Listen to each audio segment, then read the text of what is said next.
بسم الله الرحمن الرحيم الحمد لله رب العالمين ثم الصلاة والسلام على رسول الله وعلى آله وصحبه وسلم ولا ليال كليب كان وكليب كلابات وأن كجهد اللي عقبتها دولنا الصومالية هرتاجن أما صوبت أي صومالي ذو وهل لا ده الدولة شقيسة وأي كوكان عسيين وأهمد أي دونيين موضوع caqabadaha iyo dhibaatooyinka hortaagan dawladnimadeena ama ku gadaaman waa mowduuc aad u ballaaran oo xaqiiqatan ay tahay kutub in laga qoro waana laga yaabaa dad badan oo Soomaaliyeed wax ka qorqoray kullay dad badan waxbay ka sheegeen oo lagama aamusin haddana waxaad moodaa wali waan garan la'nahay meesha amarku naga haysto iyo sida ay dawladnimadeenu u shaqeyn laadahay umadaha kale dawlad bay leeyihiin waxay doontaba ha ahaatee oo ay ku qanacsan yihiin oo ay ku nool yihiin oo ay ku kala dambeeyaan waxaan isleeyahay waa qodob aad u badan waana runtii adag tahay clip yar in arrimahaas wax lagaga sheego laakiin aniga qaradkayga iyo ujeedadaydu waa baraarujin iyo nin kasto aqli leh inuu ku baraarugo in aan u baahannahay dawlad wanaagsan oo inta aan noolnahay adduunka aan sharaf ugu noolaano annagoo marka dad karaamalan insaan ahna adduunka aan joogno intaan yaaci lahayn oo dalkeena ka cararan lahayn isdili lahayn dal shisheeye hadba u gacan geli lahayn cadow aan muxuu ahaa ummadeena iyo dadkeeni yaryarka da'yarta ahaa ay u firxan lahaayeen walaalayaal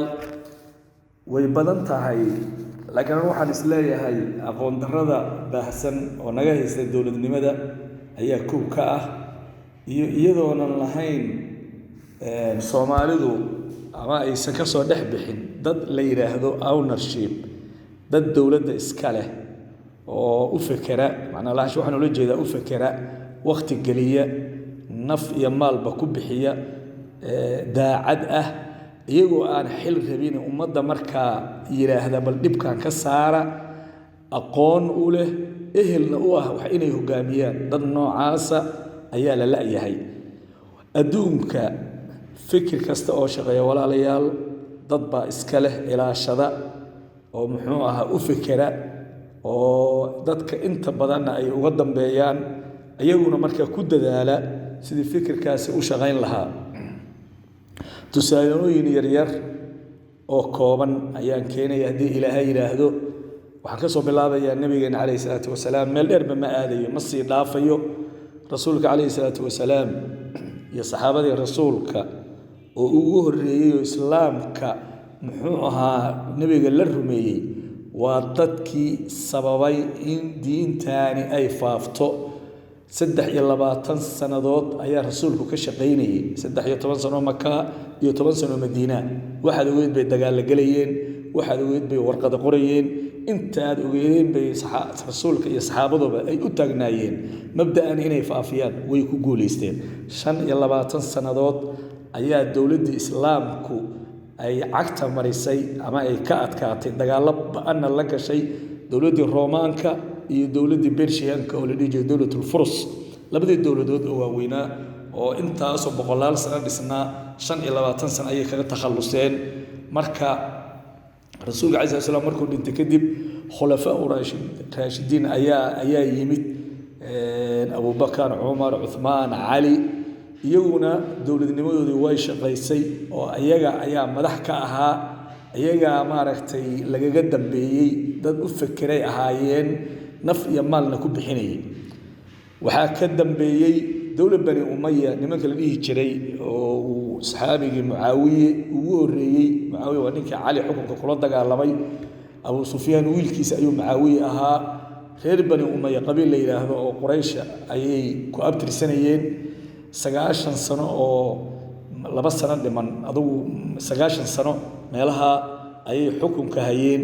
xukunkii waxa kala wareegay niman la yiraahdo dawlad Abbaasiyiin oo Abbaas bin Abdul Muttalib ku abtirsada oo Abu Ja'far al-Mansur as-Saffah ninka la yiraahdo madax u ahaa iyo rag ugu horeeyay dawladoodii ilaa boqolaal sano ayay joogtay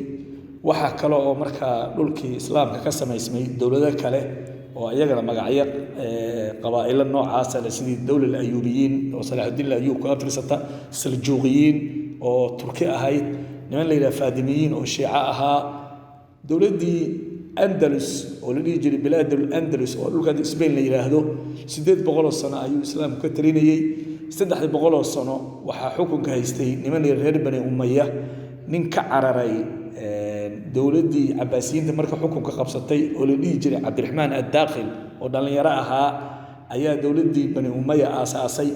هل كاسنا وحو كاستاجيه دولة كو ابترستا reer bani umayya 300 sano shaqeynaysa kadib waxa bilowday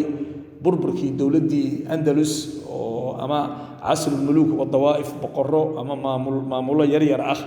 ayay dawladdu u go'go'day markay sida u kala jajabtana kadibna khadka ayay ka baxday oo khariirada way ka tirtirantay waxa kaloo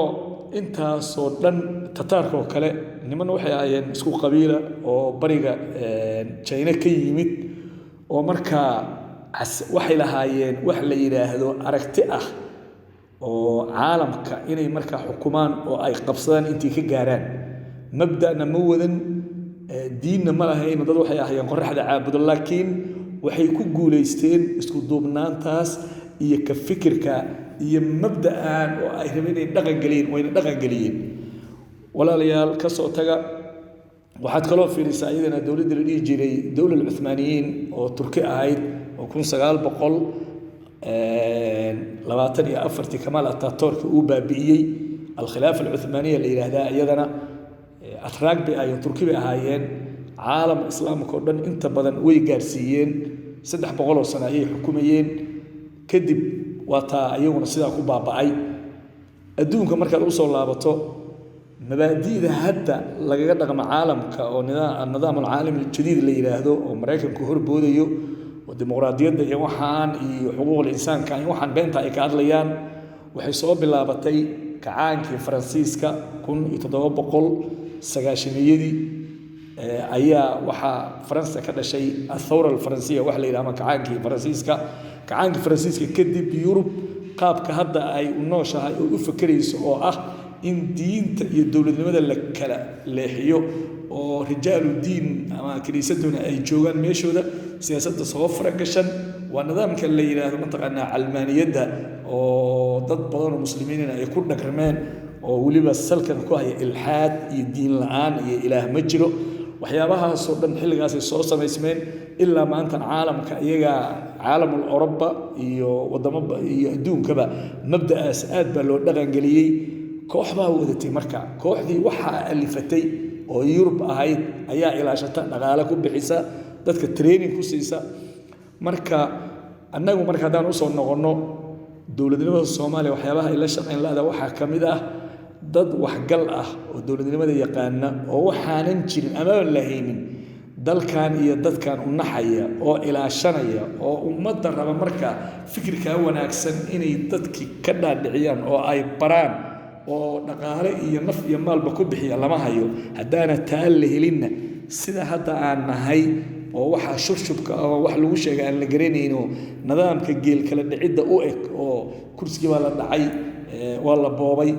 ninku wuxuu maaragtay soo saartay xildhibaano waa soo iibsaday bal qof nool oo la iibsanayo ka warama karaama daro wadan shisheeyo la aado lacag laga soo qaato dawlad lagu noqon maayo daal la helin dad Soomaaliyeed oo dalkan iyo dadkan badbaadiyo u fikira oo ayagu isku tashada oo waxay qabsan karaan qabsada oo shisheeye gacan saar shisheeye aan ku tiirsaneen in isku kalsoonaada Allah subhanahu wa ta'ala ana muxuu ahaa tala saarta dawladdaas waxay noqonaysaa mid shaqaysa hadii taal la waayo sida ayaan ku jireynaa iyo dhibaatada hadda ma haysata